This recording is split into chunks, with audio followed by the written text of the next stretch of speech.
বিদেশ মানে খরচ, ধোকা। কিন্তু কেউ একজন বলছেন উল্টা কথা, অনেক কিছু নাকি ফ্রি, মানে খরচে কম, সাথে ডজন খানেক সুবিধা আর সম্ভাবনা। চারদিকে যখন ঠকানোর ঠক ঠক আওয়াজ, তখন একজন আওয়াজ তোলেন স্বপ্ন আর সম্ভাবনার দরজা থেকে। এ দরজা দিয়ে বহু শিক্ষার্থী স্বপ্নের ইউরোপ আমেরিকায় গিয়েছেন। আসুন জানা যাক আরো ভেতরের গল্প। আমাদের কিন্তু ফাইল ওপেনিং চার্জ বা সার্ভিস চার্জ নাই, তাহলে আমাদের লাভটা কোথায়? ইনিশিয়াল ওকে টিউশন ফিসটা দিতে হবে না, এবং ও কিন্তু ওর পড়ার থেকে শুরু করে 12 বছর বা ইভেন দ্যাট 15 বছর পর্যন্ত এটা পে ব্যাক পিরিয়ডের সুযোগ পায়। আমাদের স্টুডেন্ট থেকে বিদেশে যাওয়ার জন্য আমরা কোনো টাকা নেই না। No file opening charge and no after visa service charge. Student কেন আমাদেরকে চয়েস করবে? নাম্বার 1, আমাদের কোনো সার্ভিস চার্জ নাই। নাম্বার 2, আমাদের কোনো ফাইল ওপেনিং চার্জ নাই। নাম্বার 3, আমাদের ইউনিভার্সিটি ভ্যারিয়েশনটা অনেক। নাম্বার 4, আমরা অলমোস্ট 12টা কান্ট্রি নিয়ে কাজ করি। এবং নাম্বার 5 হচ্ছে আমরা স্টুডেন্টের ডিপেন্ডেন্ট নিয়েও কাজ করি, অর্থাৎ মাস্টার্স লেভেলে স্টুডেন্ট ডিপেন্ডেন্ট নিয়েও কাজ করি। নাম্বার 6, স্টুডেন্ট তার টোটাল প্রসেসের জার্নিটা আমাদের মাধ্যমে ট্রান্সপারেন্সির মাধ্যমে পাবে। অন্য এজেন্সি যেমন তাদের নিজস্ব জিমেইল আইডি ইউজ করে একটা প্রসেসগুলো করে, আমরা কিন্তু আমাদের জিমেইল আইডি দিয়ে করি না। আমরা স্টুডেন্টের জিমেইল আইডি দিয়েও করি, যাতে করে স্টুডেন্টও অ্যাওয়ারনেস থাকে, আমরাও টাইম টু টাইম নোটিফিকেশন পেয়ে যাই ইউনিভার্সিটি বা ভিসার আপডেটগুলো। আমাদের এখানে স্টুডেন্ট যেমন আমি বাংলাদেশের দায়িত্বে রয়েছে, সো বাংলাদেশ থেকে যেমন স্টুডেন্ট চাইলেই কিন্তু আমাদের যতগুলো ক্যাম্পাস রয়েছে ফ্রান্স, জার্মানি, স্পেন, ইউএসএ, এছাড়া মাল্টা বা দুবাই, এখানে যেতে পারে। অ্যাট দ্য সেম টাইম যে সকল স্টুডেন্ট অলরেডি দেশের বাইরে পড়ছে, যেমন স্যানজিন বা নন স্যানজিন কান্ট্রিতে, নন স্যানজিন কান্ট্রি বলতে আমরা ইউকে বুঝি, তারপরে হচ্ছে সাইপ্রাস বুঝি, বা আয়ারল্যান্ড বুঝি, বা রাশিয়া বুঝি। তো স্যানজিনের বাইরে যে কান্ট্রিগুলো আছে নন স্যানজিন, যেমন সাইপ্রাস থেকে, চাইলেই কিন্তু স্টুডেন্টরা কিন্তু আমাদের এখানে আসতে পারে। আমার বড় ছেলে নিউ ইয়র্কে আছে, ও বাফেলো ইউনিভার্সিটি অফ নিউ ইয়র্কে পড়াশোনা করছে মাস্টার্সের জন্য, আর ছোট ছেলে সাইপ্রাস গেছে। বড় ছেলে 1 বছর আর ছোটটা 2 মাস হলো। আমি 100% স্যাটিসফাই, এবং আমি অ্যাপ্রিসিয়েট করি অন্য স্টুডেন্ট যারা আমার কাছে আছে, আমি এনামের কাছে পাঠাই। ইহক কনসালটেন্সি হচ্ছে আমাদের one of the most trusted partner. তো আমাদের সাথে কাজ করছে, it's been long 3 to 5 years এর মতো তারা আমাদের সাথে কাজ করছে। ইহক কনসালটেন্সি ফার্মের সবচেয়ে বড় দিক যদি আমি বলতে যাই, তারা হচ্ছে প্রফেশনালিজম মেনটেন করে এবং বেস্ট সার্ভিসটা স্টুডেন্ট থেকে দেয়, what I got from market at the same time.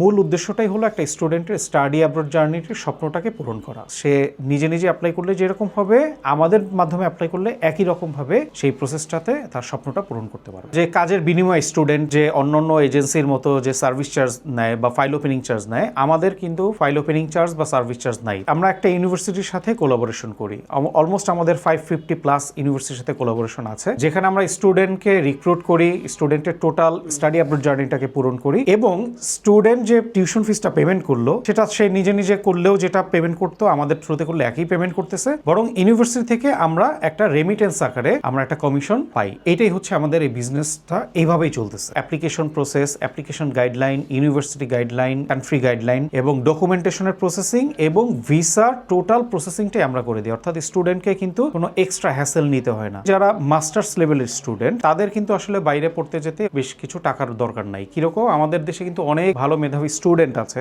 যারা একটা ভালো সিজিপিএ পেয়েছে, হয়তো তার ড্রিমটা হচ্ছে কানাডা বা ইউএস এর মতো কান্ট্রিগুলোতে টপ লেভেল ইউনিভার্সিটিগুলোতে পড়া। অনেক স্টুডেন্ট হয়তো নিজের স্কলারশিপের জন্য ট্রাই করে বাট পায় না। আমরা যেটা করি, বাইরের এমপাওয়ার ফাইন্যান্স এবং প্রডিজি ফাইন্যান্স দিয়ে আমরা ইউএস এবং কানাডাতে মাস্টার্স লেভেল যারা স্টুডেন্ট আছে ওদেরকে একটা লোন প্রোভাইড করে ওদের মাস্টার্স প্রসেসটাকে আমরা স্মুথ করি। তো আমরা সবসময় একটা plan A, plan B, plan C আকারে একটা টার্গেট করি। স্টুডেন্টের জন্য আমরা ম্যাক্সিমাম স্কলারশিপটা ব্যবস্থা করি। প্লাস অন্যান্য যে এজেন্সিগুলোর মতো যেমন 500-600 স্টুডেন্ট নিয়ে আমাদের কাজ হয় না। আমাদের প্রত্যেক বছর একটা টার্গেট থাকে যে আমরা লিমিটেড এই স্টুডেন্ট নিয়ে কাজ করব। কোয়ান্টিটির থেকে কোয়ালিটিটাকে আমরা বেশি প্রায়োরিটি দিয়ে থাকি।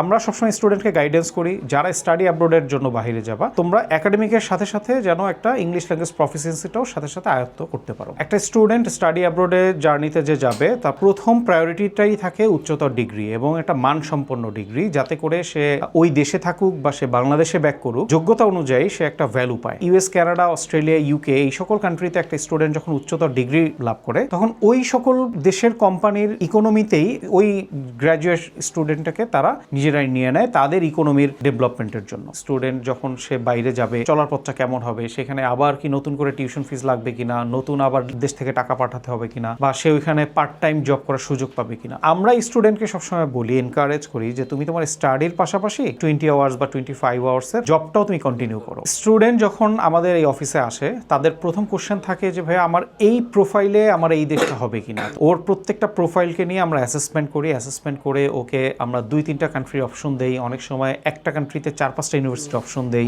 এরপরেই ওর ফাইলটা ইনিশিয়াল আমরা স্টেজে একটা অ্যাসেসমেন্ট করার পরে আমরা অ্যাপ্লিকেশন স্টেজে যাই, অফার লেটার আসার পরে আমরা ফাইন্যান্সিয়াল এবং ডকুমেন্টেশন স্টেজটায় যাই। আবার অনেক সময় স্টুডেন্ট দেখা যায় যে সে হচ্ছে লো সিজিপিএ নিয়ে আসছে, আইএলসও কম, অনেক এজেন্সি থেকে ঘুরছে, কেউ তার ফাইল নিচ্ছে না, বলে ভাই আমার তো বাইরে যাওয়ার শেষ, তাহলে এখন কি করা যায়। আমরা এমন ওই স্টুডেন্টটাকে পরে ওই যে বাইরে প্রসেস করে দিছি, পরে ওই হচ্ছে অবাক হয়ে গেছে যে ভাইয়া এই স্কোরে তো আমার হওয়ার কথা ছিল না, বাট আমার তো ভিসাটা হয়ে গেল। স্টুডেন্ট সাপোজ একটা স্টুডেন্ট এখন নিউজিল্যান্ডে গেল আমাদের থ্রুতে, আমাদের নিউজিল্যান্ডে একটা কমিউনিটি আছে যারা হচ্ছে আমাদের থ্রুতে গেছে, ওদের সাথে একটা কমন গ্রুপ আছে, গ্রুপে আমরা ওদের ক্যাট করে দিই। ওই স্টুডেন্টদেরকে বলে দিই যে আমাদের ওরা যাচ্ছে, যতটুকু পারে যাতে হেল্প করে। ওই কমিউনিটিতে গেলে দেখা যাবে যে যারা আগে গেছে ওরা অবশ্যই হেল্প করে। তো এইভাবে মূলত আমরা পার্ট টাইম জবের জন্য হেল্প করি স্টুডেন্টদেরকে। চায়নাতে খুব কম খরচে ডিপ্লোমা করা যায়, সে চাইলে এসএসসির পরপরই সে অ্যাপ্লাই করে যেতে পারবে। আমি যদি বিদেশ যাই অবশ্যই 6 মাস আগে থেকে আমাকে প্রিপারেশন নিতে হবে।